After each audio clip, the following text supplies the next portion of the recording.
Hey, how's it going, guys? This is the guy. And the other guy. And we are back with another Sports Matrix episode. How are you guys doing, ladies and gentlemen? How are you doing, Luke? Doing great. Being present in the moment, making a lot of good discoveries about life that I can share with you guys later on in the episode.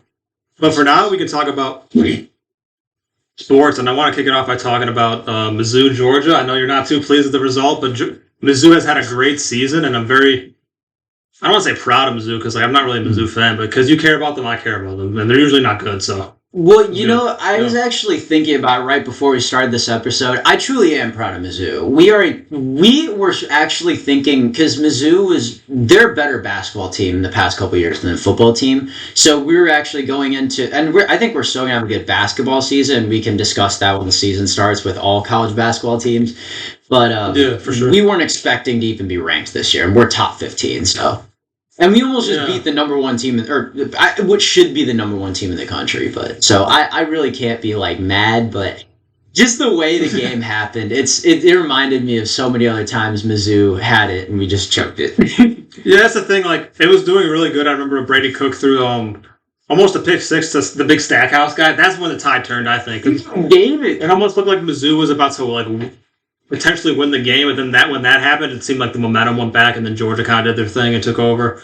Mm-hmm. But according to the college football playoff rankings, which is different from the other rankings, they got Georgia number 2 and the Buckeyes at number 1, which I do not agree with because although Ohio State does have 2 really impressive wins, they do have wins against Notre Dame and Penn State, albeit they didn't really win by that much, but they still won the game. Yeah, they just play they don't really dominate teams like say a Michigan does. It's kind of reverse. I see it in a reverse kind of format where.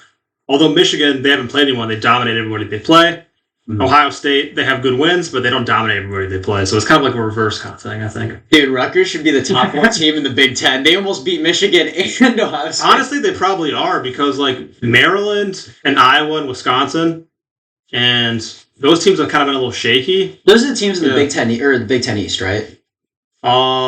Maryland is, but not Wisconsin and Iowa. Oh, wait, my bad. Yeah. Penn State, Michigan, they're in the Big Ten East, and Wisconsin, Iowa, Big Ten West. Yeah, and Illinois and Nebraska, those teams. Yeah. And MSU is in the Big Ten East. They got their first dub of the Big Ten season. Let's go. Yeah. So, definitely a different circumstance than Missouri, who almost beat the number 1 team. But hey, I mean, when a W is a W, and it feels better when you're not winning. So I'll take it. You guys did also have Kenneth Walker a year ago, and then 2 years ago, yeah. 2 years ago, yeah. Last year we were 5-7, so we were just not good last year. Yeah. But in 2021, we had our best season since the mid-2010s when we had Connor Cook and won the playoff run. Yeah, that was when you guys won 10 plus games that season, right? We might have gone undefeated that year. We beat because back in 2014 to 16, Michigan State was competing with Ohio State for the best team in the Big Ten. There was a couple games, I don't know how many, but Michigan State beat Ohio State, and that was back in 2015. The tide literally flipped. It was Michigan State, then it became Michigan the last 5 years. So that's true, and my dad was talking about because when I was growing up in the 2010s, Michigan State was always a pretty good football team, and Michigan always sucked. Yeah, for the 2010s was not a good decade for Michigan football. They were just bad. Yeah, exactly. Nobody was talking about Michigan in the early 2010s, no. And now it's obviously in the early 2020s. Yeah, now they're one of the top programs. Mm-hmm. Maybe that's why they're under the sign scandal investigation because of such a quick turnaround. They went from being 2-4 in the playoff year. No, not the playoff year. I mean the COVID year. They were 2-4, mm-hmm. And then 2021, 11-1 playoff appearance, undefeated the next year, undefeated this year. So it's they got some good recruits like McCarthy and some other guys, but it's dang, that's a quick turnaround. Do they have Michigan, when they were starting to win a lot of games, was that when Jim Harbaugh was hired? Or was that after or before? Yeah, Jim Harbaugh was actually hired in 2015, so there was a couple years where they were not very good, and Ohio State just kept beating them, and all the Michigan fans were we need to get Harbaugh fired. Because before they had Harbaugh, they had Brady Hoke. I don't know how long he was the coach, but they were so bad, bro. Mm-hmm. Michigan State would just demolish them. They were so bad. But from 2015 to 2019, they had Harbaugh in the Michigan. The Michigan fans were they keep losing to Ohio State. We need to get rid of this guy. And then 2021, Jim Harbaugh's the hero of Michigan because they're winning. I was going to say, Jim Harbaugh, I know people have their feelings about it, but he is a very credible coach. He's coached one of the best NFL teams in the past, decade, in my opinion. I mean, they're honestly just as good as probably the 49ers are now, but, they, especially when they had Kaepernick and, they were going on that Super Bowl run, They were a really good team. Yeah, they went against John Harbaugh and the Ravens. Brothers. Yeah. It was the coaching brothers. Yeah. And then, funny enough, last year is the Kelsey brothers that were the first NFL brothers. Yeah, that's true. In the Super Bowl, yeah. So it's interesting, but yeah. I always think the funniest thing about the funny Super Bowl story to me is that the Bills currently do not have a Super Bowl because they went both times, 71 and 72 in the 1970s. They went to the Super Bowl twice back to back and they lost. Oh, I thought you were going to talk about the 90s when they lost 4 in a row. Oh, in the 90s they lost 4? Oh, with Jim Kelly, a quarterback. They lost to the Redskins. I don't know who else they lost to, but there's a documentary about it. Mm-hmm. That's very good. I wish I remembered the name, but if you're a football fan of the NFL, you definitely know that in the 90s, when the Jim Kelly was the quarterback, he's probably one of the best quarterbacks of all time that never won a Super Bowl. Mm-hmm. He was very good, and the team was very good. They just lost 4 Super Bowls in a row, bro. Like, that sucks. Yeah, hopefully...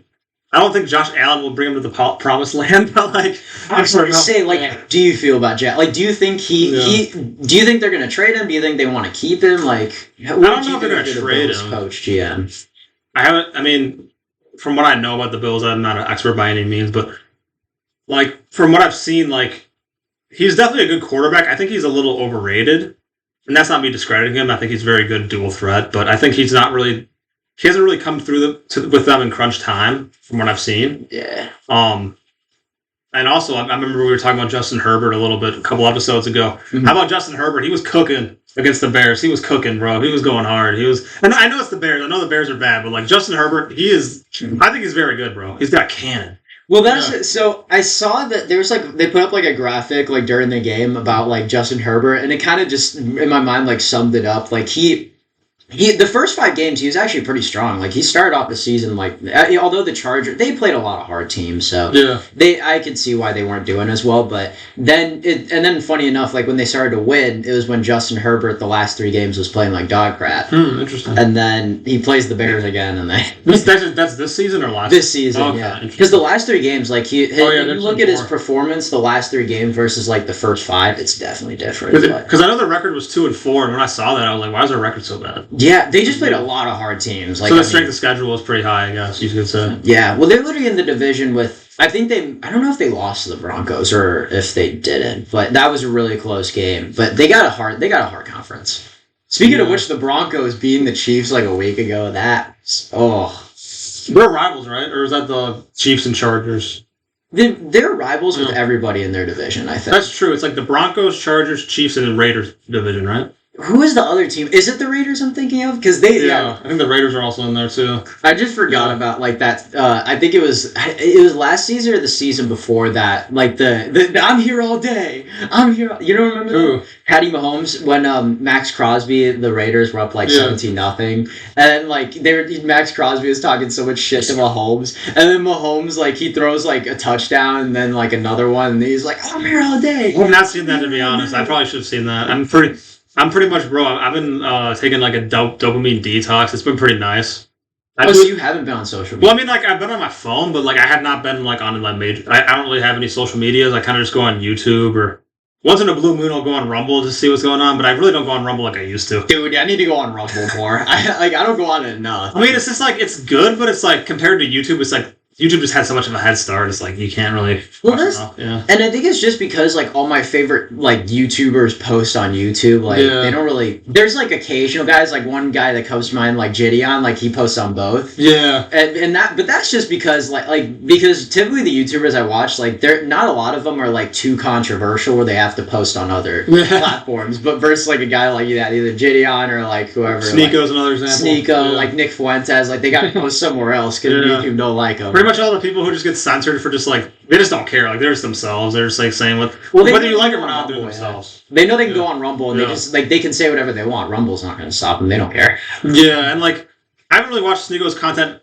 as much recently, just because he's been doing like a lot of IRL streams with like Neon or the little guy Neon. I don't think I've seen Neon. He's pretty funny. Or like because Sneeko, he's like he makes content with like Gideon, Aiden Ross, like Kai Cenat, famous guys. Yeah, a lot of isn't Kai. Why did I see he was streaming in like a prison or something? He's on Rumble too, isn't he? I don't know. He mainly streams on Twitch and like a Bradley Martin. There's just like a lot of Bryce Hall. There's a lot of content creators who are Rice Gum's on Rumble. Wait. Is he actually now on Rumble? I don't watch his stuff though. What the hell is Rice Gum doing? I don't know. I'm not really a Rice Gum fan. He never really appealed to me, but he's on Rumble.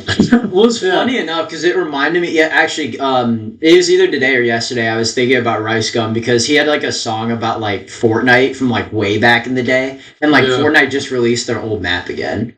So, like, it just brought back memories. I'm like, wow. Yeah. And it's fire. Like, he made it back in the day. Rice Gum had some fire songs. I'm not going to lie.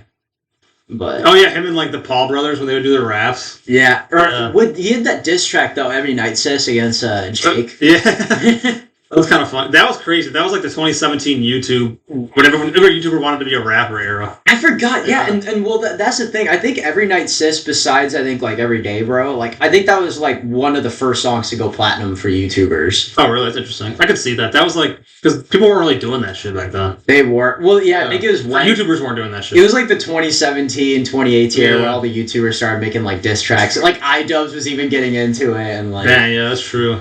Yeah, but then like KSI was doing it. He's still making albums. He's terrible though. He's gotten better. He just has all these big features, and they come in just body it. And it's like, what are you gonna do? Yeah, I mean that's he's got the connections, so you can't blame the man's. He's just so famous. It's like I don't know if like also I think it's possibly like the image, like Rice Gum wouldn't be able to collab with all these rappers. I don't think because like they just wouldn't respect him like they'd respect KSI. I don't know.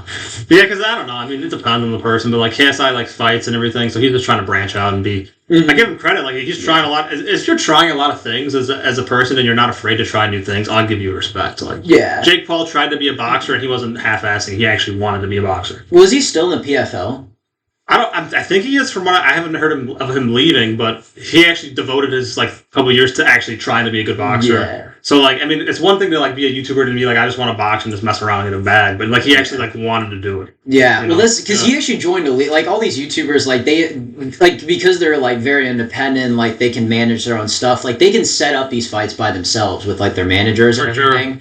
They can be their own promoter. Literally, people fight like the companies who set up these fights want to set these fights up. More revenue. They know how to promote. So yeah, like those are like the amateur fighter versus like you were talking about like Jake Paul actually joining a fighting league and being like, holy. It's also good for like the amateur fighter too because he gets more recognition. Exactly. So it's like a win-win. By the way, who won that fight between Nate Diaz and Jake Paul? Yeah, Jake Paul won.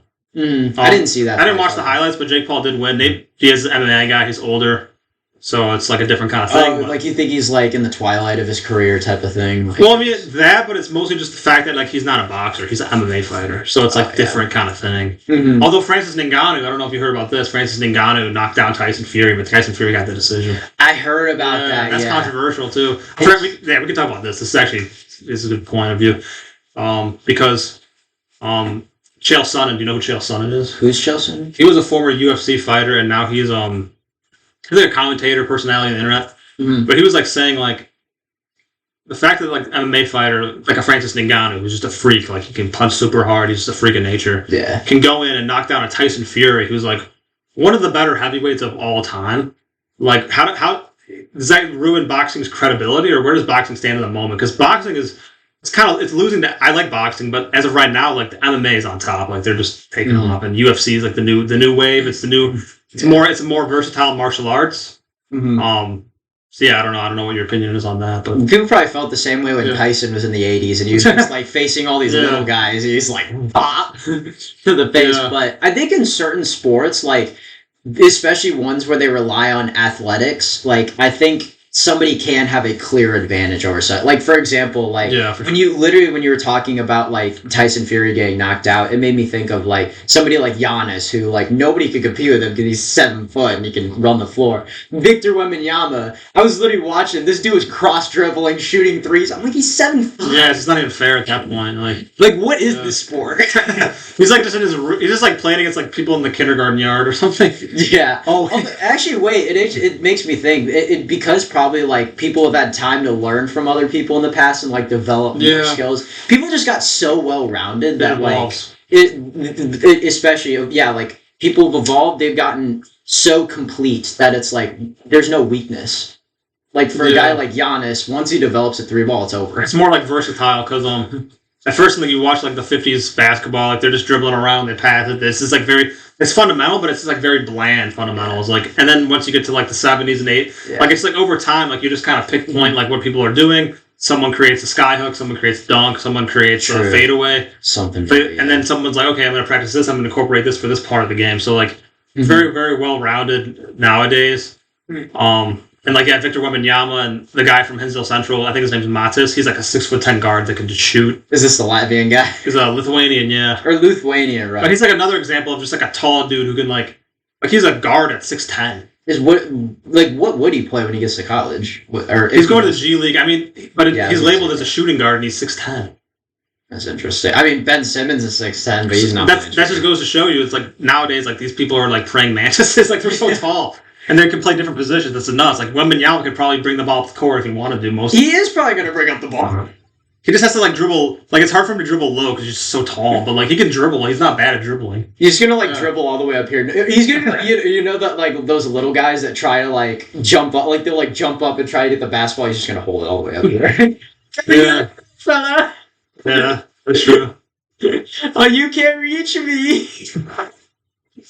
He's gonna hold that basketball like he holds a Statue of Liberty. Like, do you know who Robert Wadlow was? Like the tallest man ever. Yes, 8'11". When he was like have you seen the clip when he was a kid and like he's just like doing this and all the other kids are just like jumping up to try to get the ball? I have not. Oh, that's so funny. I just seen like when he part of his documentary. Wait, is it on Netflix? I don't know. There's like a video I saw about Robert Wadlow. He's from Illinois. Yeah, he's like the tallest guy in recorded history. He was 8'11", but there's like a clip of him just like playing basketball, and he was like, because when the dude was like 12, he was like 7'4" or something, and he was just like doing this, and all the little 12-year-olds were like trying to get the ball. Like, there's actually like a clip of him playing basketball. I think there is, yeah, when he was younger. No way, that's crazy. Yeah.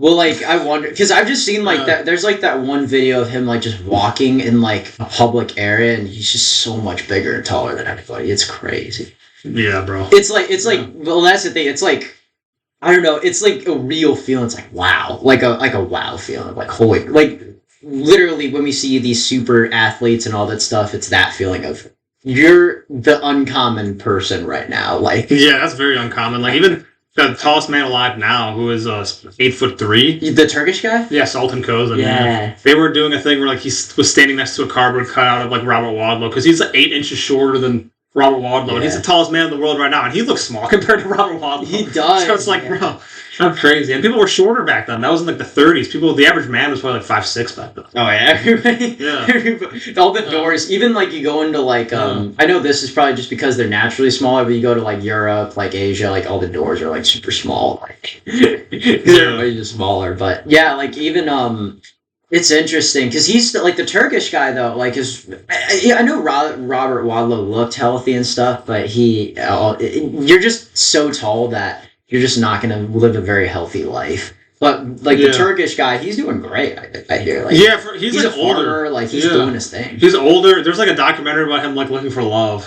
Oh, does he have a wife? I don't know, but like there's just like they made a documentary about him like looking for a wife. Dude, if I'm that tall, I'm like I need like the tallest woman in the world or something to be. Because like women, obviously, there's no such thing as a woman who's not attracted to tall guys. Like I don't think that even is a thing. Right? I mean, there's probably maybe some, but like it's a preference. I think there's gonna be a woman who's not gonna like a guy for something. No, I'm just saying like when it comes to like physical attractive, like what a woman views as like a physically attractive.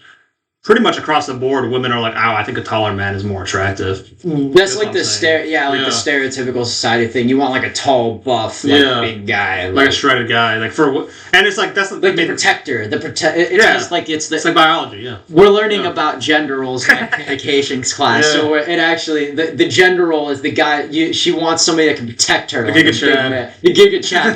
The high value man. Yeah, the high value man. And that's another thing is, oh my gosh, this reminds me of, have you seen Napoleon Dynamite? Wait. Oh, the movie? Yeah. Yeah, have you seen Napoleon Dynamite? Do you remember the scene where it's like, I'm sure some of the viewers know the scene where like they're talking about like going to the prom and like Pedro was like, have you asked him to go to the prom? And he's like, no one wants to go with me. And then he's like, why not? He's like, so they don't have any skills. Women just want guys with great skills. it's like the man's not wrong. Like you gotta be a competent man. The woman will view as more attractive. Like if you're very versatile, like a Renaissance man, like you gotta be like a well-rounded.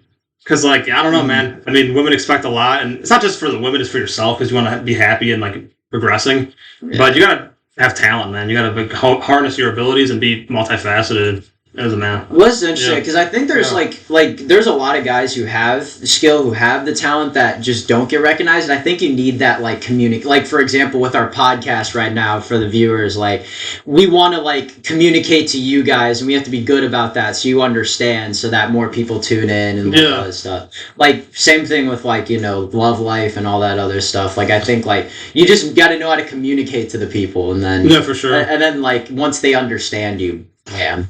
Instant. And another thing is like people don't like, and this is like when it goes back earlier, because we did go off on a really good tangent, but the reason the tangent did start is because I was talking about like I don't really go on social media too much. That's it. I forgot that's how it started. So now that brings us back to where we started from, it gives it a little more context. But like that reminds me of like, because like I've been doing a lot of things for like mindset and like personal well-being and stuff like that. And a lot of things that I discovered, and one of them is that a lot of people don't like doing hard things because they don't like failing over and over and over again because it hurts their self-esteem, it hurts their self-image. So it's one thing to have a lot of skills, but no one's perfect. Like everybody's going to mess up, and when you're learning, you're not going to get everything 100%. So and I feel like a lot of people, or just people in general, like it doesn't feel good when you try something over and over and over and over and over again, and it doesn't work. It's like, okay, well, what's wrong with me? Sometimes people think that way. So I think that's another big reason why. Some men or a fair amount of men or women don't harness their full, potential. Yeah. But I think you also have to look at it from like the truth of like, it's hard for people to do, but like, why is it hard for me to do this? And I think people don't, like you're saying, they don't want to look at like, why am I failing? Because it's like scary. Because they're afraid of it. Yeah. It's the fear. And I think like now you see people like, it's like you're saying again, the image. So people want to portray themselves in a certain way, but they want that perfect personality, but doesn't exist. And like they're good with what they're comfortable with. They don't want to step outside that realm and be like, all right, I'm just gonna go into the suck because that's what's gonna make me better. Yeah, because it also it depends on how you view it in a lot of ways. Because like what you were saying earlier, like a lot of people don't like that because it's like they're not in their comfort zone. Another reason is because like you got to have internal confidence and have a positive internal dialogue. The Power of the Subconscious is a very good book that I've been reading, and because this has a lot to do with sports as well. Because the powerful body is a powerful mind. So when I watch sports, at least recently, like I look at it as like, okay, how do I pick apart the mindsets of like a Kobe Bryant or like a Ronaldo or like the Tom Brady's? Like because they had a very good, interesting way of looking at things where like they want to get to that next level, they want to get better, they want to have a good life.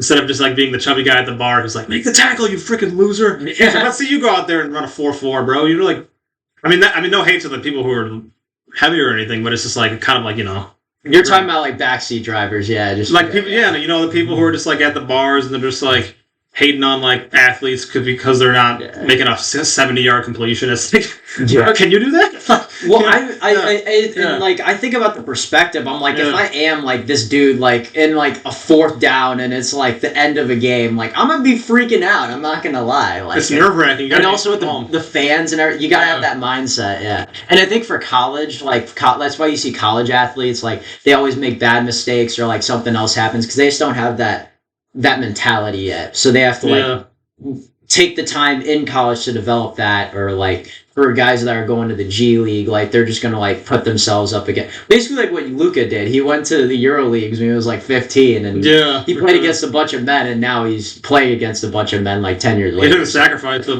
leaving home at, I believe he was 13 when he went to Spain, if I'm not mistaken.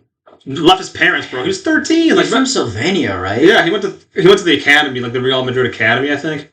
But like from 13, and then he got developed, and then when he was like 15, 16, then he went to like the pro team, kind of like how in Europe, like Messi like went to the Barcelona program, but then when he was 17, he went to professionals. True, yeah. In Europe, they're like breed. It's mainly for soccer, but it's interesting to see basketball, like guys like for basketball, like Luka, where these kids just like leave their home because it's a soccer lifestyle. Like you leave your home, you go to Europe, you train and sleep with like these top level academies, and then yeah, like Ronaldo did that. Like he left home, I think, when he was maybe 12. yeah, Man United, I think, right? He went to Man United, and then Oh yeah, but before that, he went to like Sporting Lisbon. oh yeah, He went to Lisbon to like learn that, and then when he was, I think, 18, he signed with United. Yeah, and I think he was still probably like in their reserves, so he had to like develop. Yeah, Man United. Like he was already developing in Sport Lisbon, and then he had to develop in Man United. Yeah, like he wasn't like he was a good player. Like obviously, like he was because there's so much competition in soccer. It's freaking crazy.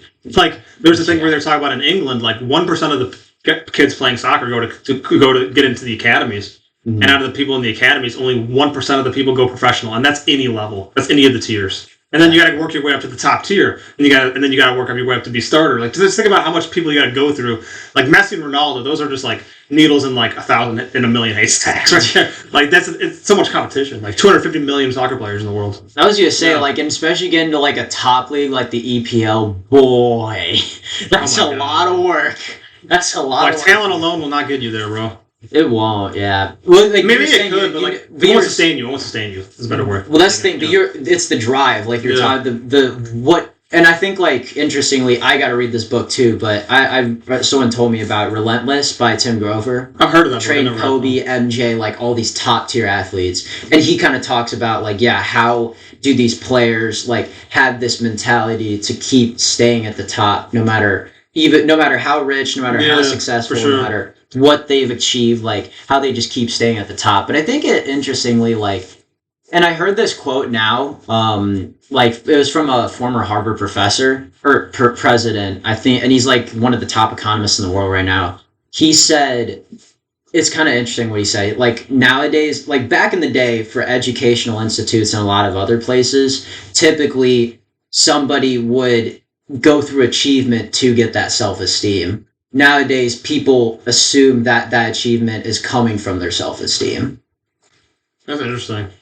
I never thought about it like that. It's kind of flipped in a way. It blew my mind. You mean, I know what you're saying now. So you're saying, like, the fact that they believe it before it happens, so they kind of manifest it, and they kind of just, like, it's about the journey for them. It's not about the destination. Like, they just believe that they're like that, and they keep going and going. Yeah. That is true. That's actually what they talk about in my book, like, and the internal dialogue is very important because your subconscious, like, it doesn't have any, there's no control, like your conscious mind, like what you believe in, like what you're telling yourself. Yeah. Whether good things or bad things, your subconscious mind is just going to reprogram that and just like, that's going to be a reality. Well, they say like, how many times do we like have a thought? It's like millions of times a year we like are just have a thought that just pops into our, because there's always thoughts, like, so.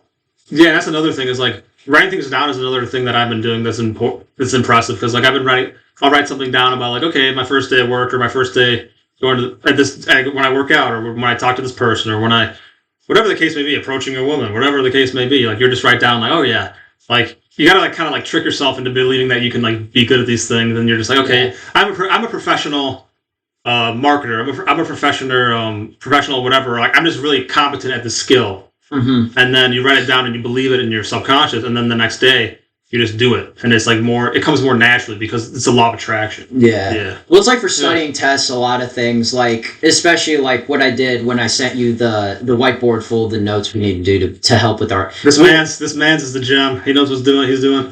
We're working on the algorithm, so I was studying a little bit, but yeah, so like because I wasn't gonna remember that just by like watching videos or like looking at articles and stuff. I had to like bullet point each note and stuff like that. So yeah, like writing down not only gives you the helps you retain the information, but it really just kind of like keeps it.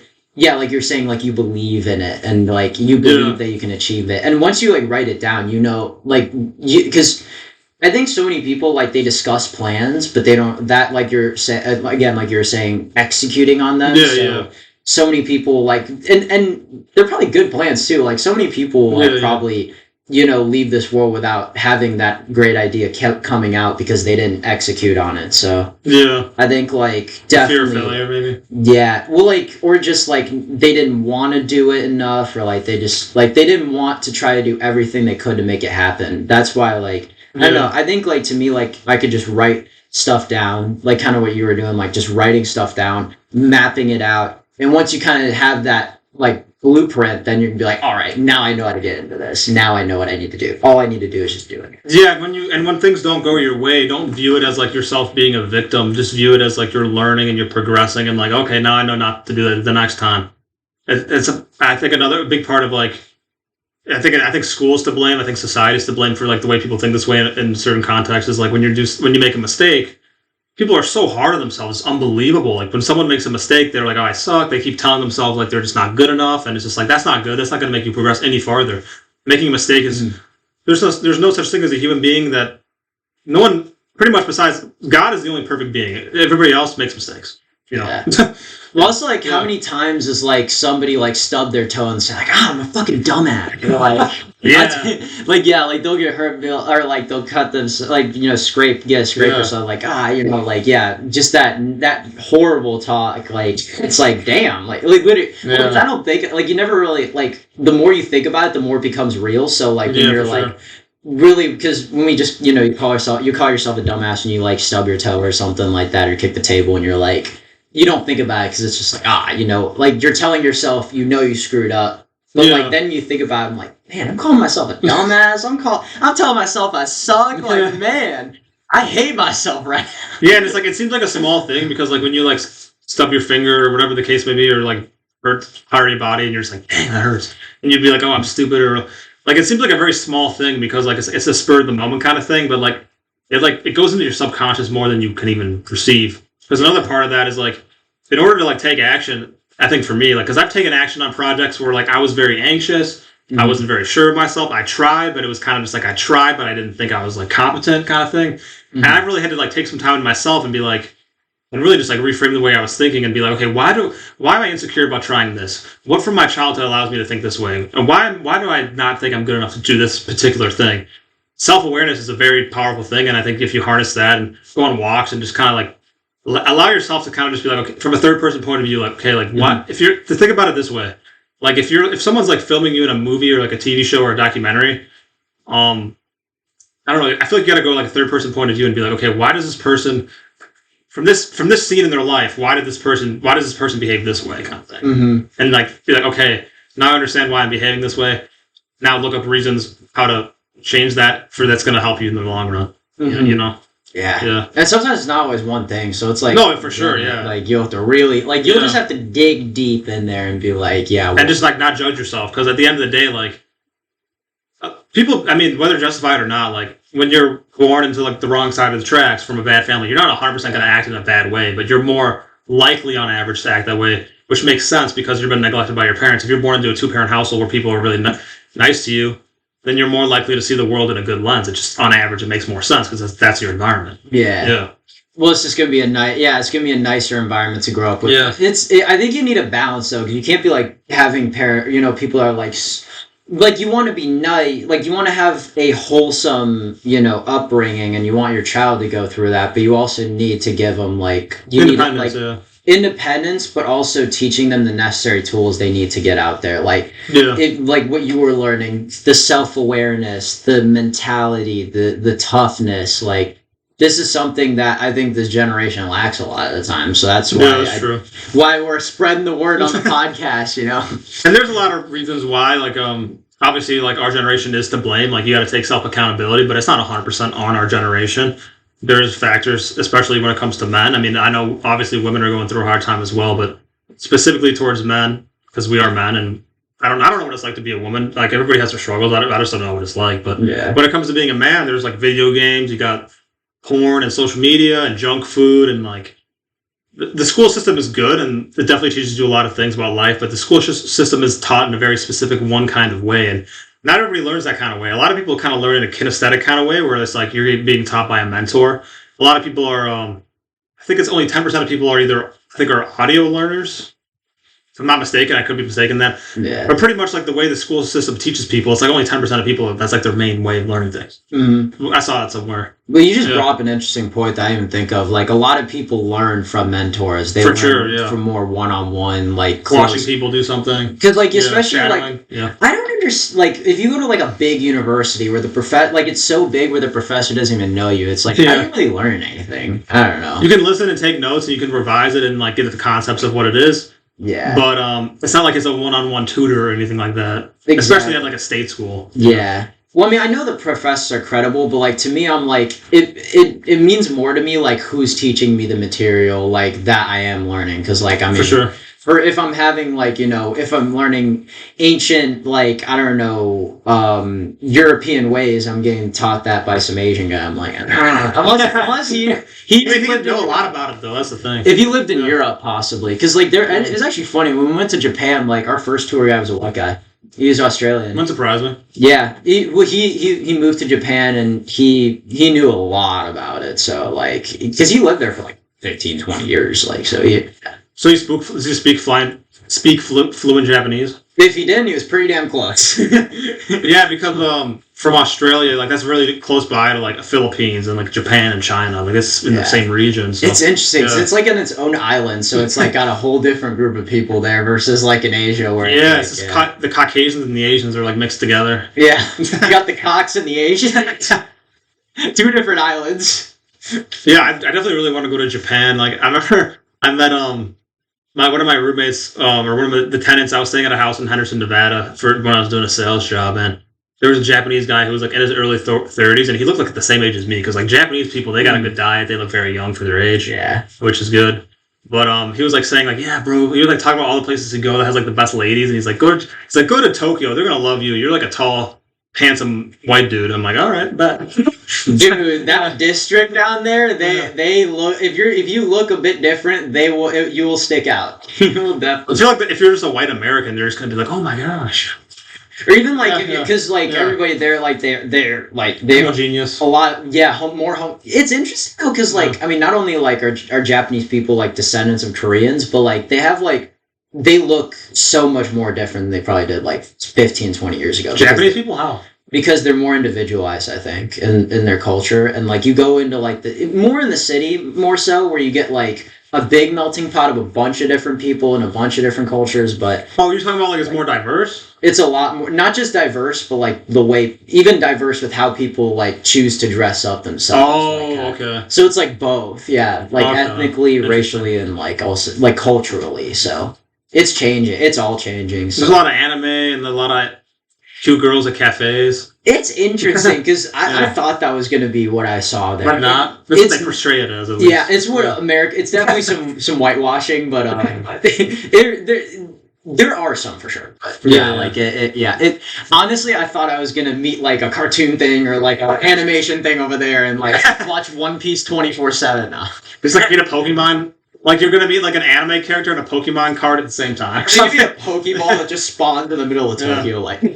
And like a Japanese schoolgirl is just like, oh, or whatever they say. This all the emperors get made in Japan, or are they just Pokeball spawns? Whenever one dies, a new Pokeball spawns. Because I know Sneeko and Rice Gum. I didn't watch it, but like they were in Japan and they were like live streaming there. When was this? This was recently. I didn't really watch it that much. Dang, I hope it was like because I went there a month ago, so I hope it wasn't the same. Nah, it was not a month ago after you got back. But it was like 2. Imagine just like you're in Tokyo and you just ran into because you know what Sneeko and like Rice Gum look like. Mm-hmm, yeah. Imagine just like being in Tokyo and you just like run into them when you're on their stream and shit. That'd be funny. Come join. I'll be like, what's up? There was like some 12-year-old guy that came on there and he was like just like saying like they were like really like Sneeko was like super based and he like said something about women. I don't even remember, but it was just funny. Well, they totally like they would stand out. Like that's why if I see them with like a tripod or like a big camera, like I'm gonna notice them. But like especially they're famous. Like at least in Gen Z, they're famous. I'd say it's interesting though because like think about a guy like I saw a video. It was a while back, but it was Lil Pump. Going to Japan, totally different, right? Like than what like the Japanese people typically think of. Yeah, nobody can recognize him. No, I can see that because like they're not really huge into rap and you know this guy's kind of like he's not as famous as he used to be and he got exposed as like being a faker. But you know Dan Bilzerian, right? Like, which one? The Dan Bilzerian, they call him the king of Instagram. There's this guy on Instagram with like all these chicks and all these guns and all this shit. Pretty much portraying himself as like the man, but he ended up being exposed as like kind of like he had a trust fund and like he was using investors' money to pay for the lifestyle and the company went bankrupt. So he's very like controversial, per se. G Herbo actually did that. He just got arrested like 2 months ago, I think, for that. But he was saying like everywhere he goes in the world, like everywhere he went in the world, like he was recognized because he was a very famous like 30 million followers on Instagram. Like people knew who he was. Except for China and India. China and Japan, they didn't give a fuck about him in China and Japan. They're like, we're focused on our own thing. Well, also, maybe they got firewalled probably in China. China, yeah. Japan, I don't know. But in China, like, you can't even see Instagram. That's not, like, I don't know exactly what's blocked in there, but they definitely censor some stuff. But yeah, for sure. Yeah. But, what? I forgot. We were talking about college games at first, I think. Yeah, we went on a very intellectual, because that's the thing. We are, like we said, we are the sports matrix, but it's like, hey, we're going to have a conglomerate. We got big ambitions. We're staying present, but we're very ambitious, and we eventually want to off-branch, and, because we got friends who are very knowledgeable gentlemen, and we like to talk with them too. So, dude, we got to get more guests on the podcast. We have to. More guests are coming, but, like, yeah, we can talk sports. We can talk about, I don't know. I mean, like, as long as because from what I remember, it coincided to me, like, not seeing a Patrick Mahomes thing. So it went from me not seeing a Patrick Mahomes saying, like, what do you say, you can't stop me or something? Or he's like, I'm here all day. Yeah, so it went from me not seeing that and saying, like, yeah, I haven't really gone on social media to talk about all that stuff. Oh, that's how it all started. But, I mean, hey, at least we know where it came from, and it flowed well, but, yeah, we can go back to talk about college football. There were some games we were watching earlier that we can talk about, like the LSU-Alabama game was good. I was going to say, I didn't even check the score on that, I'm going to be honest. Yeah, I'm sorry, because, like, we had to make the sacrifice and not watch the TV because we're up in better lighting, but I could look up the score right now and stuff like that, and we can see what's going on. Yeah. Alabama-LSU game's going on, as well as USC-Washington. That might be over, but yeah, that's a really close game. Overall, just some games I've seen recently. Florida State beat Pittsburgh, but that was a close game for a while. Was it really? Yeah, it was, again, it was maybe 14-7 till, the third. Washington ended up winning by a touchdown. Oh, actually, no, it's 3 minutes to go. Oh, sorry to interrupt you. It's just the score is... Washington has 42 and USC has 35 with 3:33 to go. Oh, come on, Caleb. There's a way you can see who has the ball, right? Yeah, or I thought it was here that thing so USC has the ball. Oh, okay, so USC has the ball. Come on, USC, Caleb Williams, get this to OT.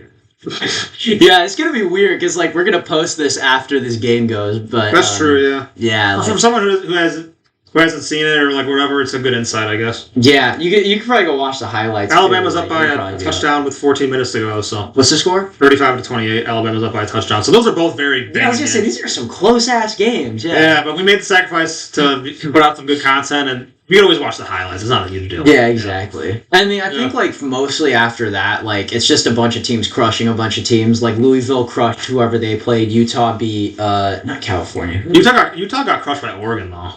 Did? Yeah, they did. Yeah. Oregon. Who did they play today? It was close when I saw it, but I think Oregon pulled through. I'm assuming. Oregon destroys teams, but the fact they lost to Washington hurts their reputation. But if they beat Washington, I think Oregon they'd be ranked pretty good. They'd be top 5. I mean, I probably would have expected them to lose to Washington. Not by a lot, but I would have expected them to lose to Washington. So I'm saying if they would have beaten Washington. They'd probably be a top 3 team, yeah. Maybe even top. They'd probably be they'd be up there with Florida State and Michigan. Possibly, yeah. Right below Michigan, right above Florida State. Probably around there, yeah. I just Florida State needs to play somebody good. This man is hating on Florida State. I am hating on Florida State, but I'm just if they play somebody that's a top 10 team in the country, I'll check Alabama. If they played Alabama and they won, I'd be all right. Who? Florida State. I'd be this is the team. That'd be a good game. I mean, I think Florida State would win that game because they beat LSU. I want to see if they play Wake Forest because that I feel like Wake Forest would. They would beat North Carolina. North Carolina's been playing bad lately. I don't know. Yeah. They were still good, bro. I don't know. Because that thing was weird. Is Drake May had really good numbers. Maybe their defense sucks. I don't know, but they lost to Virginia. He's not the only Drake falling off right now. And I'm not trying to say that Drake May is not accountable for those losses, but I don't know. He's still. I don't think it's gonna hurt his draft stock too much. I think he's still gonna be a top tier quarterback pick. That's yeah. Well, I just don't know. I mean, not only because I don't think a lot of teams need a quarterback right now, but also because the race is so tight. Who's getting drafted at what spot? I don't even know. Yeah, because there's still more games to be played. More games to be played. I think the top 3 is pretty universal. I think it's Caleb Williams, J.J. McCarthy, and Drake May are the top 3 prospects. Do you think Caleb Williams should still be up there, even with USC playing it? They're not. For NFL, yeah. For the NFL draft, yeah. Because I think he has that potential to be a good dual threat. I don't know about leadership because he's not the most, from what I've seen, likable leader. Really? His teammates just don't get along with him? Or? Just from what I've seen from him in interviews, he doesn't seem like a typical, I don't know, he just doesn't seem as likable as a Drake May or a McCarthy or Have you seen those other like McCarthy's interviews? I've seen McCarthy's interviews. I've seen a couple of Drake May interviews. Mm-hmm. Who's another? Jaden Daniels. McCarthy being a likable guy. He's a likable guy. Like he's like a friendly guy.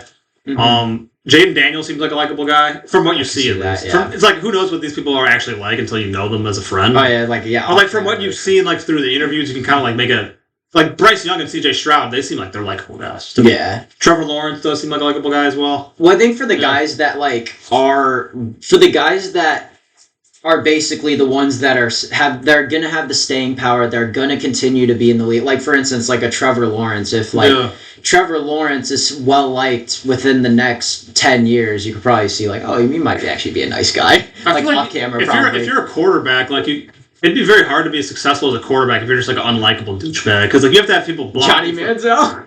I mean, he had like his. He liked him. His behavior was bad, but like his personality, like he wasn't like he was kind of a likable like guy. You loved him or you hated him? Like you were rooting for him, or you'd be like, this guy's a piece of shit. Like his behavior, I didn't like, but like as a person, he didn't seem like a bad person. Exactly. I think he had like a good he had like a good soul, but yeah. I mean, he's still doing. I think he's doing fine. Like I think he's a golfer now. Like he's like, semi-pro golf. I think he's still doing stuff, but he's not on Netflix is good. He's not as successful as he once was, but yeah, like he just did a show. Yeah, what's it called? Fuck, it's like it's a Netflix thing. One of them's about Jake Paul. One of them's about Johnny Manziel. It's a documentary about like their life.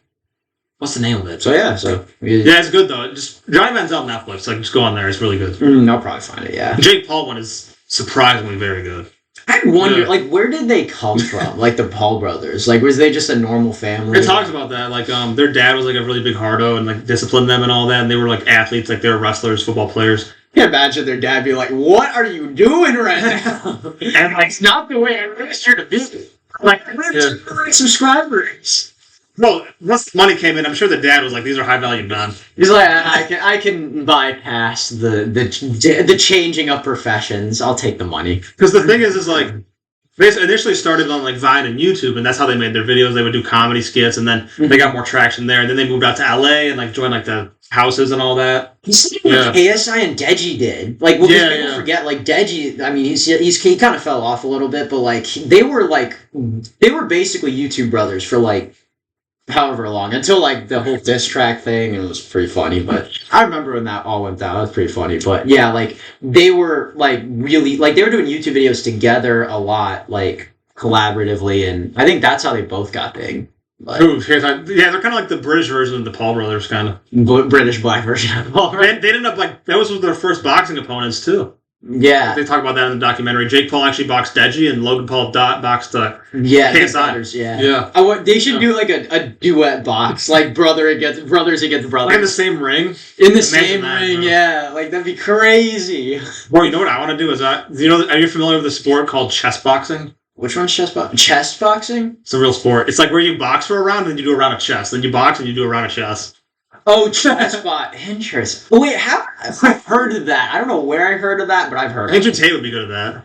I don't know if he did. I think he did it for a little bit. For sport? I don't know. Maybe he did. I don't know. Or is it an official sport? It is. No, he did chess, and then he did kickboxing. I don't know if he did, like, chess boxing.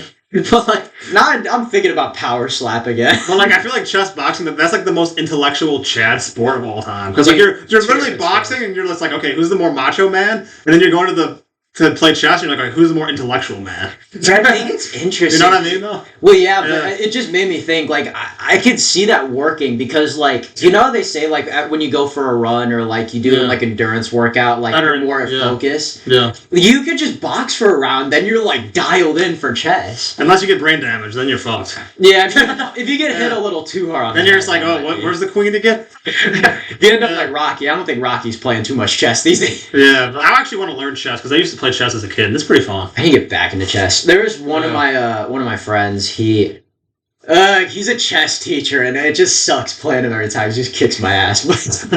But I'm getting better because like I think first time it was like 5 moves. He beat me in 5 moves. Second time it was 10 moves. Then it's 15. So it's going up. It's going up. maybe 20. Are you learning to play like by playing him, or how you learn? That was mainly I've been playing him for a bit, but because I used to play chess a lot back in the day because my dad was really into it and like my family is very chess oriented. But I just kind of stopped playing it after a while. Same with me. I don't know what it was, but like for whatever reason, I feel like everybody played chess in like elementary school. Yeah, a lot of people did, and I think everybody just like started picking up other hobbies. And then like people got addicted to playing Fortnite and stuff. They just didn't. Wait, does that? I'm trying to remember. I just literally, even when the old map came back recently, it just made me think about like the first time I ever logged on to Fortnite. Like that. Oh man, because they got the OG music. It's just like it brings back memories. Yeah, like nostalgia. Yeah, I might actually run it tonight with one of my friends. So I'll definitely have to play some Fortnite. But there's like a ton of other games as well that are out. So it's competition right now. Yeah, I'm actually trying to get back into video games because that's another thing. Is I don't even have time these days to play video games. Like, I don't want to do it for, like, a lot, but, like, I want to, like, here and there get back, do a little bit of video games, because I was a kid, I actually avoided playing video games, because I had, like, fine motor deficiency, and, like, problem solving, and, like, that kind of, like, I had, like, challenges in that kind of area, and I was insecure, so I didn't want to play video games, so I was, like, really bad at it. But now, like, from what I said earlier, from, like, discovering the power of the subconscious mind, I'm not trying to become like a gamer that does it 12 hours a day, but I'm trying to like sharpen those abilities. Because if you play video games a little bit, it does sharpen your like cognitive abilities. There's science behind that. I'm pretty sure. Yeah. I don't know if you're like you're talking about cognitive like problem solving, processing abilities. I have heard it does help. Like you're trying to because fine motor abilities. Yeah, especially with the problem solving because like there's so many different ways to beat a level, and you're like I have to. Because people could you could look up the cheat codes, but if you just do because that's what a video game is. Like you do it over and over. You try to complete a level over and over and over again. You keep failing, and then there's like you either think of a new strategy or like you do something to tweak it a little bit that somehow changes the outcome. And then when you succeed that one time, the reward is great. It's amazing. Yeah, I think it's like one of those things where it's like in moderation. I mean, it depends on how your self-control is, because like sometimes people can like let it get out of hand and they play 10 hours and don't get any sleep. That's bad. Yeah. But like if you play like an hour or two every other day, or like when you have a free hour and you just hop on and you play a little 2K, and like after like an hour or two you're just like, all right, I'm gonna go to bed, or I think that's fine. Like as long as you have control over that. Yeah, I think that, you know what I mean. Mm-hmm. Yeah. Well, that's the only thing is like because for me, like when I play video games, you just like can't stop. Yeah. So especially because like with 2K, like because I do like rebuilding franchises, and I love doing that shit. Right now, do you know the Banana Boat Squad? Or the banana boat picture. LeBron and stuff. LeBron, Chris Paul, and that banana boat. I recreated their squad like actually? Yeah, like nowadays, and I think Chris Paul and LeBron in their last season. So they're starting 5. Who's the 5th guy then? Well, because it was the 4 guys, the 4 members of the banana boat. Like it was LeBron, CP3, Carmelo, and Dwayne Wade. Yeah. So I used Dwayne Wade. Dwayne Wade, and I also got Dirk too. So I got he's like the center though. Guys. Huh? Dirk's like the 5 though. I had another 5 because basically what I did was like anybody that's not part of the Banana Boat Squad, they're gonna be like the youth that I'm gonna develop. So I got a bunch of like high Dirk is the youth. Picks. Dirk's the exception. Yeah, no, he's good. And some of the older guys, I either got like old veterans that need to win a championship or young guys that are just proving themselves. This is a good combination because like the young guys are hungry and the vets can. You show them the ways. The only problem is like you need to get good at a certain point before CP3 and LeBron retire. But there's also a disadvantage to that too, because although there is like older veterans to teach the younger guys, and the younger guys are hungry, there's also nobody in their prime. True. That's like the conduit, I think. LeBron's the closest thing I got right now, and LeBron's been in his prime since he was 18, bro. Like. He's like been in his prime since 2001, bro. He's been in his prime since the moment he stepped out of the fucking womb. Yeah, bro. Like, since sophomore year of high school, that man has just been fucking crazy, bro. Literally. He was a high school viral athlete. Like before social media. Before, because, I mean, I think there were, like, guys like KG was very famous. Kobe. Like, they were like prominent high school athletes, but LeBron like took the world by storm. Like they were like nobody's ever seen this type of kid. Yeah, kind of like I guess with Victor Wembanyama of like the athletes just get freakisher or more freak. Yeah, Wembanyama is literally just like the biggest hype since LeBron. I think you could also throw in Zion into that equation too. Those are probably like the 3 biggest hypes. Here's the thing. Zion had a lot of hype. I just don't believe in it. I'm just talking from a hype standpoint. I mean, I I think think he did have a lot of hype. But did you see that one dunk Zion did though? Which one? Zion actually looks like he's shredded now. Like he's in shape now. Not like because like he's always been like that bigger guy. But like you could tell he lost some body fat percentage. He had a crazy dunk. Like when Zion's healthy, like bro, Zion like. I mean, like he has injuries off the court, porn star situations. But, I was gonna say, what type of healthy are we talking about? The injury, the porn star, the donuts. Like, which one are we talking about? I'm gonna have to show you that dunk after this episode because like that dunk was like. Mm-hmm. I just think when Zion, like when he's locked in, like Zion's fucking crazy. Well, I just remember seeing his high school tapes, and those are absolutely nuts because those kids look like they're 5'2" compared to him. It's like Wilt Chamberlain. Back in the times, it's Wilt Chamberlain that can run a 440. Well, actually, no, he could. He probably could, exactly. Or 4'6" or some shit like that.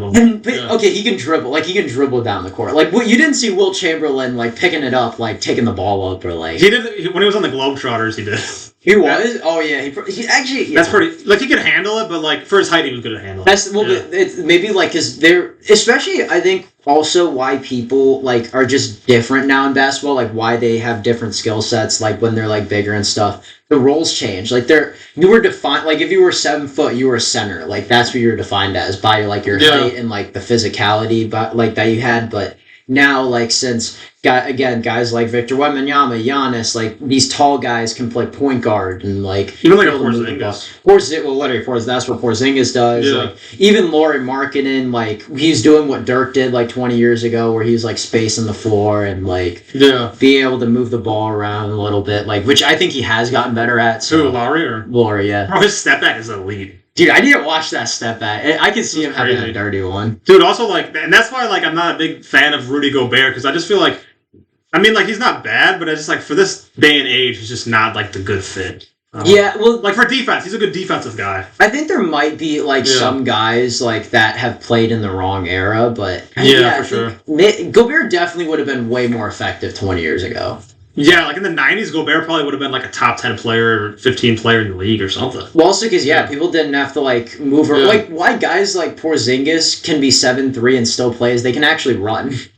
Bro, Porzingis can shoot too. Like he can do everything. Yeah, like they have different skill set. Like the rules just change. Like they loosened up the rules. So like again, like a 7'3" guy can play small forward or power forward instead of like Ben Simmons can play point guard. Like that's crazy. And even like the people who are just like their sole position is a point guard, like a LaMelo Ball or like a Tyrese Halliburton or like a Cade Cunningham. They're like 6'5" to 6'8", and they're playing point guard. Yeah. Well, I'm gonna say though, that's crazy. That is like but some of those guys like Cade Cunningham and LaMelo, they occasionally play shooting guard, right? That's true, but like still, like the primary position is a point guard. And I guess Magic Johnson was the anomaly in his era because he was 6'9". Everybody's just a Magic Johnson now, like because that's what Michael Carter Williams was supposed to be. How tall was he? 6'7"? He was 6'6", 6'7", yeah. And he was like... Yeah, that's true. He had that quadruple double against LeBron, and everybody's like, no way, this is going to be the guy. He was definitely a one-season wonder. Yeah. What happened to him? Because he didn't fuck up his life or anything. He was a one-year wonder. Like he didn't develop his shot. Especially when... Because when he was on Philadelphia, he got the green light to do whatever he wanted. Yeah, he had more freedom. When he got traded to the Bucks, like, that was like... And I think what sucked for him is, like, they were actually starting to win games, so... He couldn't just, like, start chucking up shots, like, back, 2016, 2017. Milwaukee was starting to get better. They actually won more games. But, this is when Giannis was getting better. Because he was a rookie of the year, and do you know when he left the NBA? Who did? Michael Carter. Did he leave? I left the NBA. He was at the Magic last year. He's still in the NBA? He was... Actually, that's impressive. I give him props. He was on the Hornets. He was either on the Magic or the Hornets. He was basically what Andre Drummond is now. He's a bench warmer. End of the bench warmer. Oh, because he was the rookie of the year, and he just, like... And, like, I know... I'm not even, like, hating on him, because at the end of the day, like, he's still in the NBA, or he was in the NBA recently, which is very impressive, but, like, it's like, you think about it, like... What went wrong? Like he didn't get into any like legal or like porn star drama. So like what happened? He didn't have any no off court issues, nothing. Yeah. So it's like what happened? Did he get complacent or like did he like just like that? I don't know, like wrong system or what happened? I think it could have possibly been like he didn't want to like he didn't have the drive to take it farther, but I just don't think he was one of those guys that he wasn't one of those guys that wanted to take his game to the next level, that wanted to be an all NBA star, that wanted that mindset that you were talking about. Like, Yeah. yeah. But interestingly, like, yeah, because he was on the Magic of the Hornets last year. He could get a contract this year, possibly. So.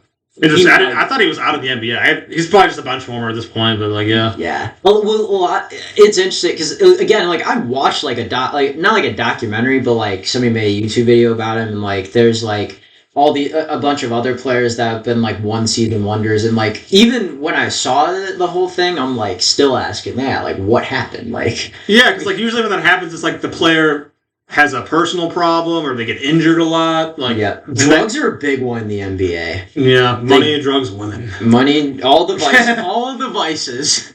Yeah, I guess like has there been like a woman taking an NBA player out of the game? I guess women are considered. It depends on how you like are interacting with women. Because NBA players, they just sleep around with anyone, so like they don't really. Yeah, like they don't. It doesn't get to them because they don't give a shit. Because like I feel like there's a difference. Like you can like have a bunch of one night stands, but you can also have like a couple women you are seeing and you're having sex with. I think that's a difference. Yeah, because like you're having a connect. Because like you're having connections with like you're having sex with more than one woman and it's like more casual, but like at least like you're having like a relationship with them instead of just like doing it once and leaving. Well, I think like like you're playing the field in a way. Yeah, Kobe. I think genuinely though, at some point, like NBA players, like they have like a wake up moment of like they want to like find somebody to be with. Oh yeah. Especially after the league, like I mean, it'd probably actually be easier for them, but like you only get that window before you're like 30 and everybody's found everybody, and like you know, then you just become again like a guy like Drake who's just like 40. And Drake's probably. I have nothing against Drake. Like he's got good music, but I feel like. I don't know what his life is like, but I'd imagine it. I feel like he's kind of lonely, bro. That's what I was saying. He's probably not even just because of like his status, because like when you're at that status, like Drake can't go to the grocery store. Drake can't I would not want to do that. You can't walk in anywhere because no privacy. No privacy. The money would be unbelievable, but like. Is the money worth the lack of privacy is the question. I don't know. I think Drake's probably asking himself that question. Yeah. But yeah, even though because I don't know where I found this article.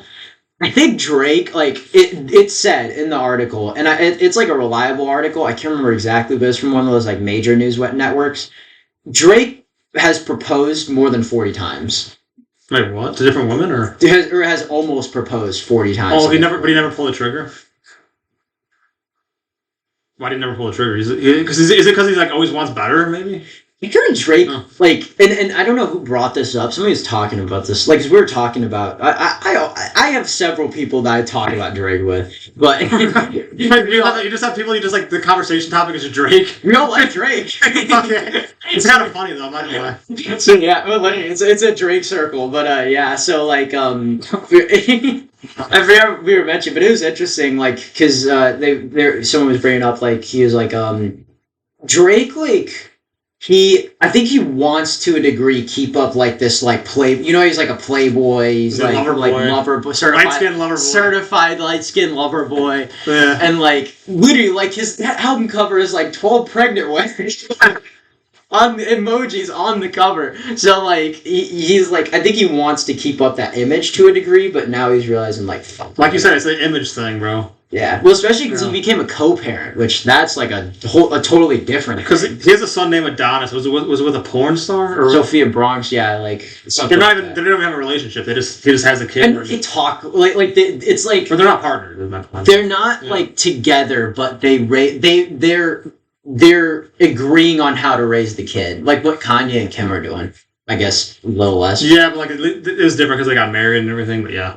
Well, yeah, but I mean, I think when you have a kid, like you're tied down because marriage to me is just society accepting that you guys are a couple. But like, I think it's still very important because it's not like it validates like a lifelong commitment. Exactly, it's supposed to be, yeah, like that, and it's not neat. Like people will get married sometimes just to get married. Like that's why people go to Vegas. It's like a societal thing. It's like I'm definitely not opposed to getting married, but like, and I'm kind of a more conservative guy, and I do respect people. Like the people who actually decide to like wait until marriage. I admire that. Celibacy, yeah. Yeah, I admire that. But I think when you have a long-term partner and you're dating them for like, let's say you're dating, because you get to know the person before you get married. You don't want to get married in the first year or two. Yeah. So if you're dating someone for like 2 or 3 years and you're not married, I think it's unrealistic to ask of both parties to not have sex because like you're in love with, like you're dating the person for that long and you have a connection. It's like like I just don't think it's very realistic. I don't know. Well, that's the thing with celibacy. You gotta have a lot of willpower because, and I think if you're dating someone you love too, that's very different. I think. And I think but it all comes back to like the forbidden fruit. So I think that's why celibacy is such a presence in religion because it's like.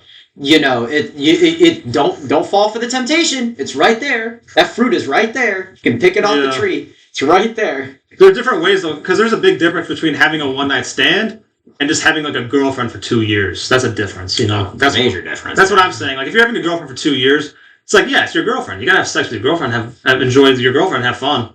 Yeah. But that's a very because at least you have a connection with the person. When you go to a bar and you're just like, oh, look at the titties. I'm gonna talk to this girl and take her home. That's very different from just like meeting someone, going apple picking with them, and just doing those cute couple things. It's very different, you know. Mm-hmm. Well, because if it's like a one night stand, you're not gonna see them. Yeah. I don't believe in one night stands personally. Like I mean, like obviously we're men and we have our sex drive, but it's like I just don't see the point because it's like you're not gonna see the person. Yeah. You know. You're not. But I think if you develop a strong enough connection, it's like if it because I'm not gonna go with anybody. But I mean, who knows? Like you could like meet someone at a bar and like on the first day you sleep with them and then like you actually want to get to know them better. That could be a possibility. But nowadays, like some people, it's like a hookup culture day and age. It's like it's weird because it is. Well, it should. Like you'd think it'd be a hookup culture, but like I mean, like it. That's how we like portray it as. But like I see a lot of like. Just people in general, they're like, oh, like, you know, I'm independent. I don't need, or more for women, I don't need no man. It's a world of extremes, is what it is. I think it's the pendulum swung, and it fucking swung way too much to the other direction. And there's also the men who are like either like they're like on the grind and they don't have nothing to do with women, or they're just like the incels. They just don't. They have a lot of anxiety. There's a lot of men that don't even want to care to try at all. Yeah, and there's a difference between like not trying at all and being on your own path. Because I think if you're on your own path.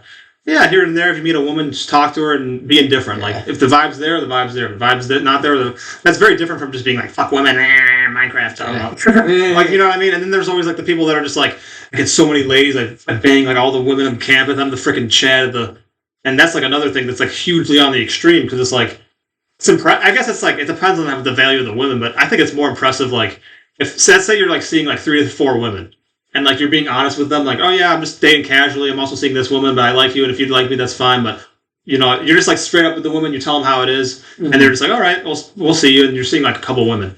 I think that's a lot more impressive than having, like, 100 body count at the bar. Because you're, like, retaining... Because you're, like, retaining relationships that are... And you're being honest with the women, and the women are like, oh, I like you so much that that's okay with me for now. But that's the thing. Yeah. It gets to the line, though, where it's like, it's a game when it's not a game. And then you're like, you don't want to go in too deep. And then you're that's true, yeah. Fuck, I gotta get out. Like, that's why, you see a lot of these guys, like, that do, you know, like, they just go dive into that shit. They don't, like, hold back at all. And, like, they're like, sleeping left and right. And then, like... Like, all just one-night stands. Exactly. Yeah, and then it's like, you know... And polygamy is pretty controversial, like, because it's like a man with, like, say, like, 2 or 3 wives or whatever.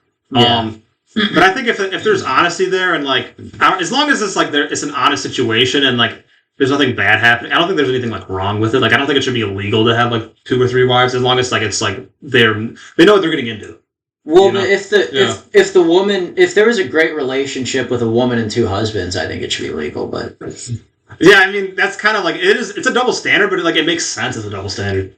You're talking about like because like. Double standard meaning like a double standard, like so, like let's say like a man, he has 2 or 3 wives, and like they're all loyal. They're loyal to him, and like he has to say a man with 2, 3 wives. It's like it's different because like you know who the father is.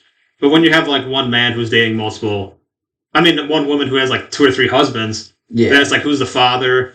It's like a different dynamic, and it is a double standard. I'll admit that, but it's a double standard that I think it kind of makes sense. You know? Yeah. I mean, there's double standards that don't make sense at all, but like that one kind of does. Well, like you're saying it should just be like in a sense, like although it's different, like it should be. I don't know if it should be illegal to have more than one husband. I mean, if a woman wants to, if a guy wants to, if you want to share a woman with another man, I don't know if that should be illegal. That's just like you being a simp, I think.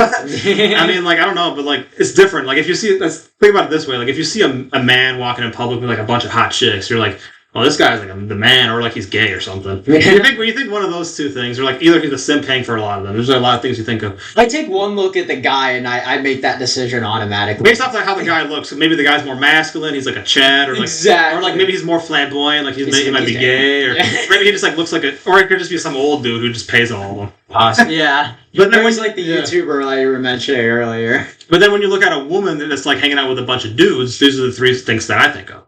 You either think all the guys around her are just simps, or the woman is a slut, or the woman is like the girl that like wants to be one of the guys. Yeah, I don't know. Well, like you know what I mean, though. It's It's interesting.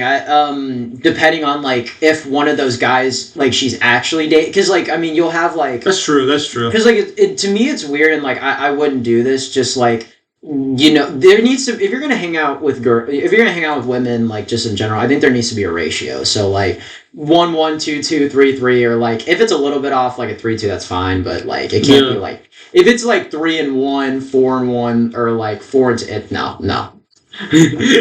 so like, that's true. But like if she's like only girl, so like for example, like say you see a guy walking around with like 4 to 5 hot women, or like and then you see a woman that's walking around with like 5 guys. Yeah, like that. Well, those are the two scenarios, I think. Yeah, well, just like what I just experienced typically, like if one of my friends' girlfriends comes in and hang out with the group, I'm like.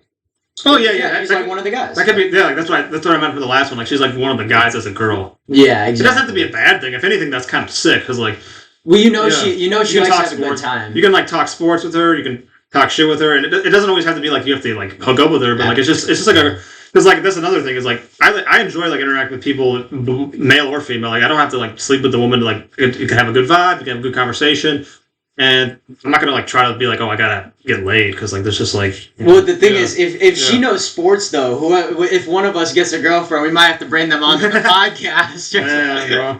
We'll have a whole other discussion, but I don't know. Like if a woman knew sports, I'd like it, but it wouldn't be like a turn on. Like it would be cool to talk sports. Wait, women know sport.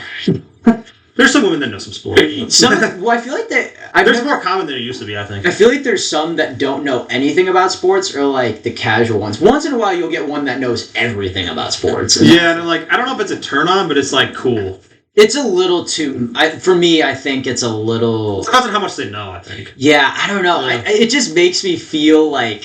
I don't know. Does it emasculate you? It does a little bit. So you're like, if it's too much, like if they know everything about it. It's more like if she's still about boxing, I mean, maybe like it's just maybe the way they talk about it. Like it's, I don't know. If they're like super aggressive about it, and they're like very masculine about it, then yeah. But if they're just like a normal girl and they're chilling and they're just talking about like. Yeah, like LeBron put up 30 points. Yeah. Oh shit, if LeBron put up 30 points. Yeah, if they still have like the feminine frame, then it's like it's chilling. Yeah.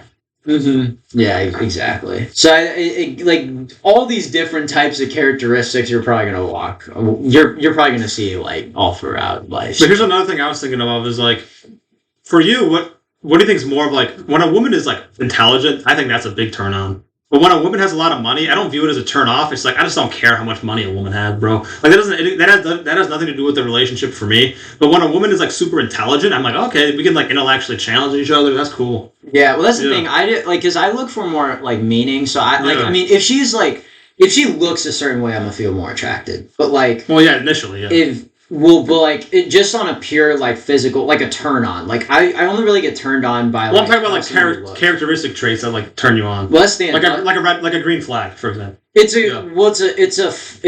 the flag to me represents like that she like not only wants to have a good time. To me, like it means a lot to me. Like it'll want me to build a stronger relationship with that person. What will? That like when they talk about things that I have more in common with. Oh yeah. But like it doesn't like turn me on where I'm like, oh, that's So, I mean, she's talking about basketball. Hot. No, I mean I don't know if I mean turn on in the point of like it's like I don't know. I don't think I meant it like a sexual way. I just meant it in more of just like character trait that you're like, okay, this is cool. I just like when a woman is like supportive of you and she's not like she's like the peace in your storm. Like there's like certain like character traits in a woman that are very attractive. And there's characteristic traits in a man that are very attractive to women. I think one that I really appreciate is a woman who doesn't show like a woman who's like more like reserved and quiet because you know she's like got a lot more inside that she doesn't need to show. Like when a woman is shy, that does turn me on. Yeah, well, because you know, like, because all those, I don't know if it's the right word, well, like all those women that are like, you know, out and about, like talking, like all that stuff, like you know who they are because they're always doing it, like, and you like they're like they feel insecure about not talking enough, maybe, or like whatever, like there's something there, so they want to put out this image. But for me, like if you know a girl's like more like, or a woman's like more just like quieter, like reserved, like knows how to carry themselves, knows how to handle themselves, smart, intelligent, like basically can use their capabilities in with the good and right intentions. And I think that to me, and they don't have to show that, but you know it's there. That to me is a woman that I really like. I don't know if it's like, I guess turn on could be like a sexual thing, or a turn on could be like turn on for like the relationship. You're just like, wow, this could be like the relationship. I don't know. I think you know what I meant. But like anyway, like another one is like characteristics that you like, that you look for. Yeah. It's like because it adds like more value to the relationship. I'm like, oh, this is a good characteristic she has. In the long run, if this woman's smart and she actually like has opinions that are like based, or like she has her own frame of thinking and she doesn't just go with like what goes on the trends on Instagram, I think that's a turn on, because it's like she's not an NPC. Yeah. You know? Yeah. Like shit. Well, that's like what I was saying. Like it kind of reminded me of what I was saying. Like just like a woman who just doesn't need to, like she knows who she is and she doesn't need to wear it on her sleeve. Yeah, and another one is like when a woman goes to the gym and lives a very healthy lifestyle, doesn't really drink a lot of alcohol. I think that's a turn on too. Yeah, like but to me, I like if it was like a chill straight edge, I'm like, I can work with that. Like, you know, there's not like if you don't drink, good, but like I'm talking evangelical, like, or like somebody that is an alcoholic. I'm steering clear of both of those. Well, I know what you mean. I was just referring to like, because for me, like for most men, like I don't think any man is like, you see a girl like chugging all these beers and is like dancing and being a party animal. It's like I don't think any man like is turned on by that. I think a lot of guys are. I mean, for a one night stand maybe, but like not for like a relationship. Well, but then again, like, then again, like in these settings, who is looking for a big relationship? Who's looking for a committed relationship at a party? Maybe. I guess that's true. I mean, it depends on what you're looking for, but I just think, I don't know, like a woman who like just drinks a lot of beer, and I don't know, I just don't think that's like an attractive trait. I mean, yeah, well, I mean, if they're just like, again, like alcoholic, like if they're just like, if they can do it in moderation, I don't care. But it's like, I don't know, like if a woman is like very health conscious and she takes care of her body, I just think that's really cool. Well, I want somebody that is stable, that knows how to handle their shit. So that's, I think a lot of people these days kind of don't. So. It's hard. Like I mean, like I'm. It's a changing world. We're all. I mean, no one's perfect. It's like that's why you gotta like really dig deep and figure out who you are. That's like the key, I think. Yeah, and also just this world is, again, like the world's crazy. The world's just, and again, this like, well, because in the 80s and 90s, like 70s, all like the decades, our parents' generation, grandparents before that, totally different world. Yeah, it's just so much more different, and I think night and day different. I don't like some of the things some of the practices they did do back in the day, but I think because they had like a set of guidelines and a set of principles that they lived by. Like everything was more structured and stable. And now that everything is not like set in place, like there's not guidelines and rules. Yeah, that you kind of need a little bit of that, yeah. You need guidelines and rules that people can follow, so there's structure. And when people are letting that slip and they're making exceptions and they're, you know, changing the rules without actually like analyzing the other rules, that's when you see a different world, and one I think that. What about what they did back then? Did you not like? Well, just like the way that they were very like you talk about how like no one's perfect, which no one is. Yeah, no one is. Everybody was, even today, I think it's different because people still like to portray themselves as perfect, but like online and like through their phone, like they do it themselves, but like. It was to impress others that they did. People nowadays like to impress a lot of people that they don't know. Back in the day, we were all trying to impress people that we did know. So like our parents, like tuck your shirt up, like you tuck your shirt up. You like you were given these practices, and like it was like, again, like the structure, like it was its own strength but its own weakness, because you can have structure by having these rules, but when the rules get like, you know, ridiculous to the point where it's like how people can dress, like what, you know, like who is given like there's like no balance. The society has a hard time finding balance. Yeah, and there were certain groups that definitely got favored more. So it depends on how far back are you going. Like if you're going to like the 50s and the 60s, and even 70s. 70s to 80s, and like 80s. Once women, I think 90s was changing. Women got more like the 90s is actually when like America became more of like, I feel like racially accepting, like it crossed like media and like all that kind of stuff and fashion. We just kind of let ourselves like because like grunge was like we just wanted to say fuck everything. We're doing our own. The thing. 90s had some good. They had a lot of good fashion. Entertainers, and we are entertainers. I feel like being in like high school and the college in the 90s would have been a vibe. Dude, well, I can imagine just listening to all this stuff coming out, like all the music. Michael Jordan was back then. You could watch when the Bulls were actually good, man. Well, okay. Tupac was a rapper. Tupac was a lot. Well, I mean, maybe he's in Cuba right now. Okay, but like, it's crazy. It's crazy. Well, depending on if you look at like autonomy and like the autopsy. Anyway, I haven't looked into it. I was just making a joke, but like, that's just like the theory. Well, that's why it stopped me from believing that Tupac was in Cuba because I saw the autopsy report. Even though it's a popular conspiracy, I don't think that Hitler went to Argentina. I actually think Hitler just killed himself. Yeah, well, they found his teeth. They found his in Argentina, or no, in his bunker, or the Russians. Yeah, like that's such a popular theory. And there are some theories that I do believe in, but I don't believe in the Hitler one. I think it's a funny, like the way when you look at it, it's like, oh, what if it was true? It'd be funny, like, or not like, it'd just be like. It would make sense because there were a lot of Nazis that did go to Argentina, so it's not 100% out of the realm of possibility. But like he just, But if you look at the date of his bunker and he killed himself. If you look at Hitler's character, like he wasn't just going to abandon his own hometown. Like he probably just like it's the end. He will fight to the death. Yeah, he was willing to die for it. Yeah, and same with Japan. Like a lot of Japanese people could have left, but they were like. And what made it so hard to invade, like they will not surrender. Like they can in Japanese culture, you must not surrender. You have to fight till the death. The kamikaze. But like also and literally like you'd see Japanese like in their islands, like they'd be backed up. That like in Okinawa, they were having civilians be human shields. Like these guys would not give up. Yeah, for sure. It's what I take away from it is like obviously like a lot of the way they did it was like obviously you just shouldn't do that. Like you shouldn't like put innocent lives at risk and like do all this other stuff. That's for a different conversation, but my point being the perseverance I appreciate. And I know that sounds crazy, but like that's the thing that I take away from it and like what I'm like because I want to see that more being put out into the world of just not the perseverance, not what obviously happened, but like that characteristic of like you're just not going to give up until you achieve what you need to achieve. I think that's good. I think it's making a comeback though. If you go, I don't know what your algorithm looks like, but you look at people who are like saying, and I think the red pill is kind of like a dying thing, but like it's more just like on the internet, like young men like.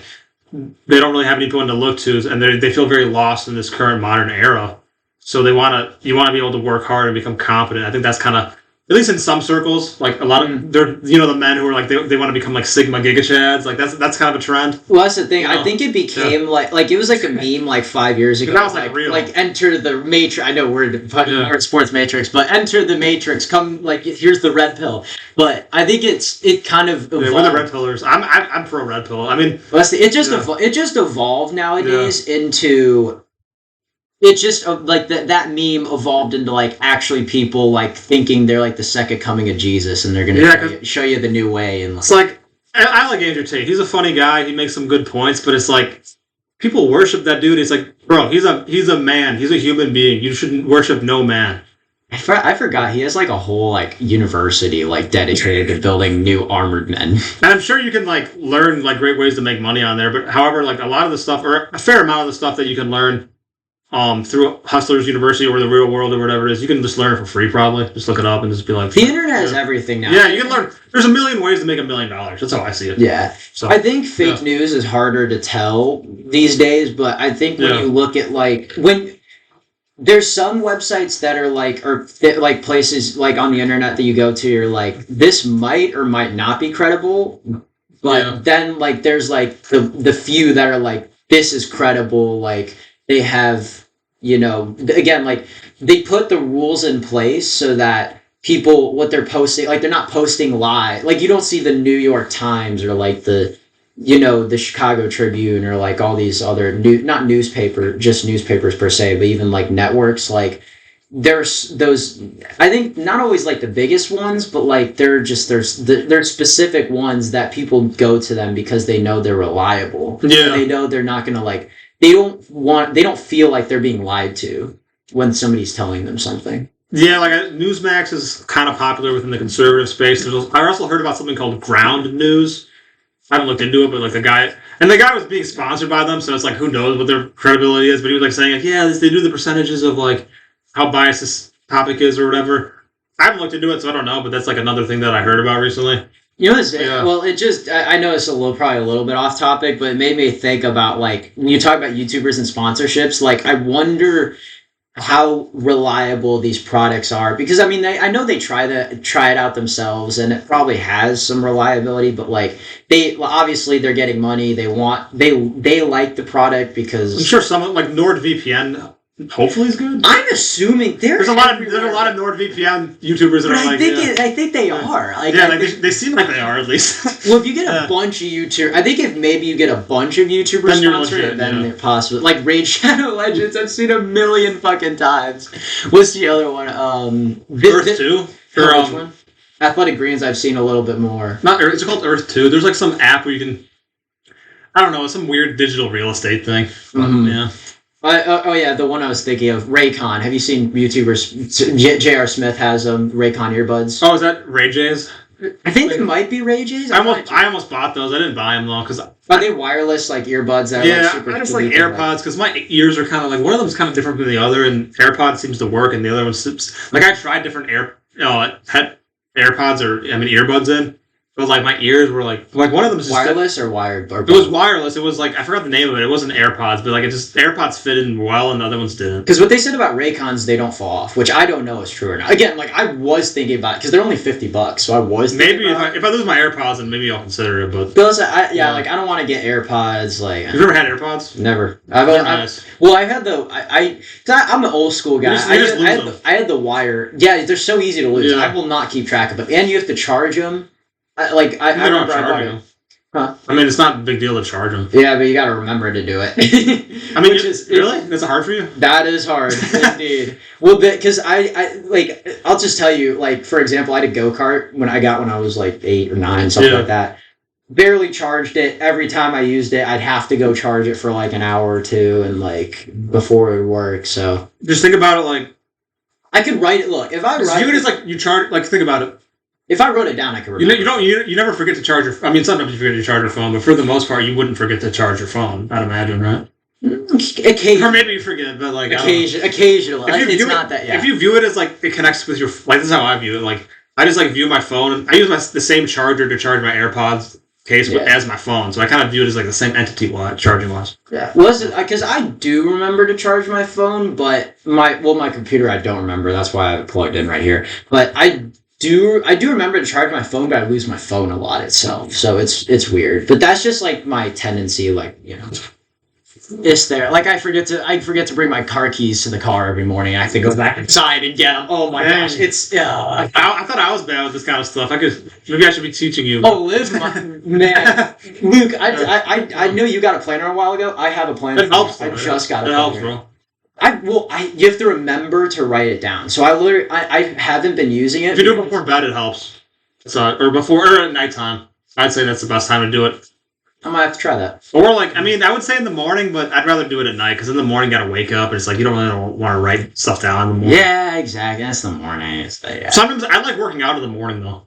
I actually do enjoy that. I've got to get more into that because I'm a nighttime. I work out in the nighttime. I enjoy that too. But sometimes when I work out at night, I have trouble sleeping because I'm just like jacked up. Yeah. But in the morning, it's like I'm ready for the rest of the day. I got the energy going. Mm-hmm. That's why I like that better. Yeah. Because I wonder, like, depending on how hard you work out, because, like, I feel like if you go too hard, then you're just going to be winded. Like, that's why I think I why the nighttime is working out for me right now, because I just go so ham and I just get exhausted and I'm like, oh, I can go to bed after this. Like for very long? Is it like how long? Is it like because like, sometimes I do like I'll sometimes do an hour workout, but I usually do like half hour high intensity workouts. Yeah, it's typically an hour, but they're very like I go ham. You go like fucking nuts. I might have to start trying that because it's I mean, as long as you're like going hard, as long as you're like progressing, like I don't know, because like for example, I did like a quick workout like when you came over. Mm-hmm. I did sit ups. I did like some weights, and then I did some weighted sit ups and stuff like that,